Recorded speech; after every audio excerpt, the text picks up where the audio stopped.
Fox did a segment here that I can only describe as deeply embedded in the empire's ass. So they're talking about Venezuela. Take a look. Mary Anastasia O'Grady, columnist with the Wall Street Journal. Now, you saw what I had to say. Yes. I'm saying America should not do anything in the immediate short term because to do anything would help Maduro and gang up Latin America against us. What do you think America should do? Well, I don't think that's the reason not to do anything. But let me back up for a minute. Anybody who says Venezuela is finished, I give you Zimbabwe. Okay, they had hyperinflation. Sure. They have the same party in power. They just won an election. Who knows if it was fair?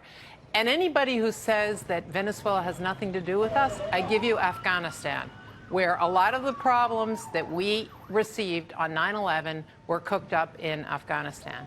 So I think it's very important to understand that Venezuela, in the situation it is right now, is a threat to the United States. There are problems there. They instituted direct flights back and forth to Tehran and to Damascus. They've been bringing people from the Middle East. They love migration crises because migration crises allow them to plant people that they want in the rest of South America, in those mobs of people that are crossing the border, which is what you have in Venezuela right now. I would agree that we shouldn't do anything unilaterally. There's a lot of interest in South America because of the destabilization that's going on with this government in somehow trying to contain this problem.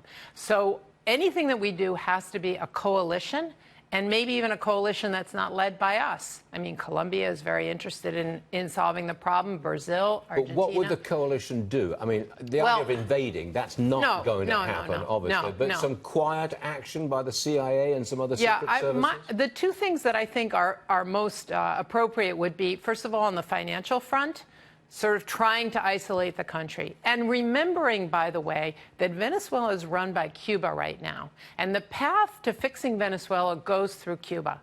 So you have to get a coalition of people who agree that Cuba is misbehaving and that Cuba also should pay a price for what it's doing there in terms of the financial markets.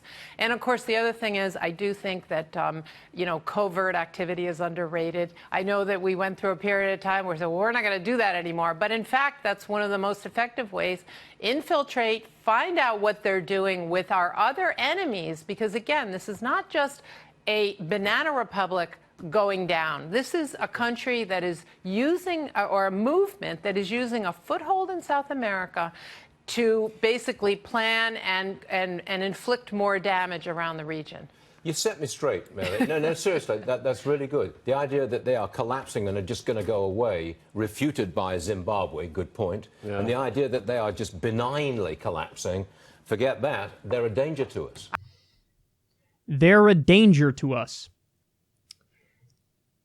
That segment was so full of shit, Fox Business's own fans on YouTube hated it. It was like a 50% dislike rate. They are seriously arguing with a straight face, Venezuela is a threat to the United States of America. They are laying the groundwork for an invasion or an attack on Venezuela. So the deep irony of this segment is everything they're accusing Venezuela of doing to us, they are threatening and promoting that we should do to them. Okay, so first of all, we have to point out the entitlement of this segment. Listen, a lot of discussion in mainstream media, the thing that most people miss, which is actually the most important thing, is the framework of the discussion and what premises are they agreeing to before they even have the conversation.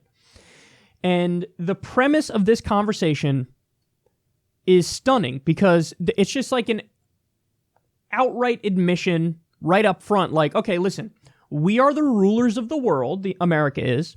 We have the right to dictate to other countries what they can and can't do, how they should and shouldn't act. And whenever we do it, it is justified and it is righteous and it is correct by definition. So that's why I said that this is a segment deeply embedded in the empire's ass, because all the fundamental assumptions of U.S. empire are bought into here. It's like, oh, what do you mean? Yes, sure, we're having a discussion about regime change in a country that didn't attack us and is not going to attack us. Sure, we are the threat here. We are the menace here to them. But we're going to frame it as our actions are defensive by definition, even when they are clearly offensive.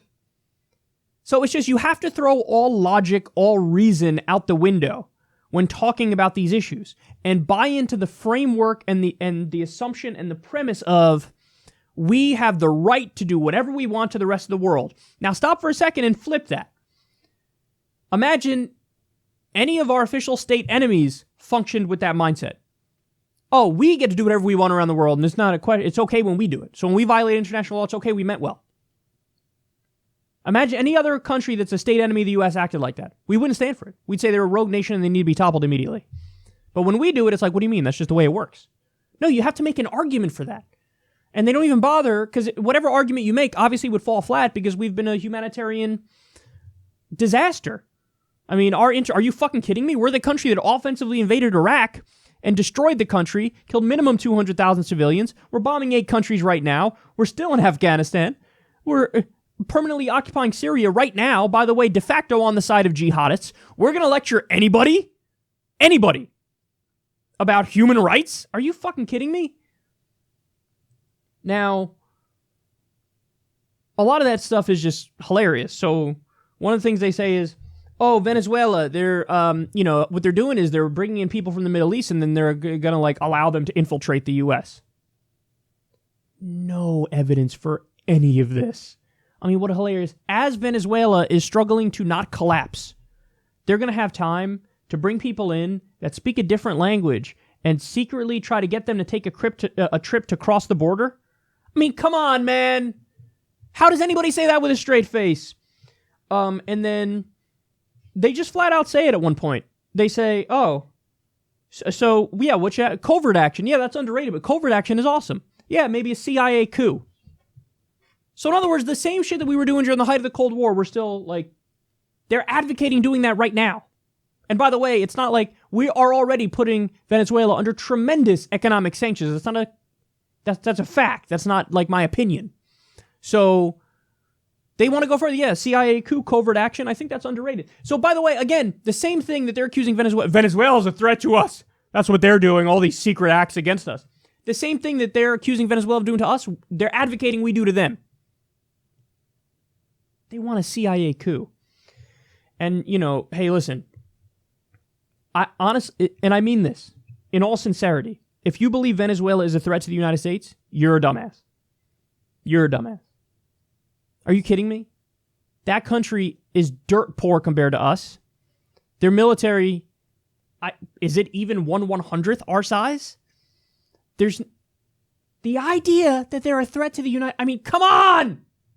Come the fuck on, man! But they make that claim seriously. So again, this tries to lay the groundwork so that if/when we do something there, CIA coup, offensively attack, whatever, they turn around and go, what do you... They were a threat to us! I was trying to tell you all along! What do you mean? We're not violating international law. We're not offensively invading. Yes, you are. Yes, you are. And it's embarrassing, and it's really, really, really dumb.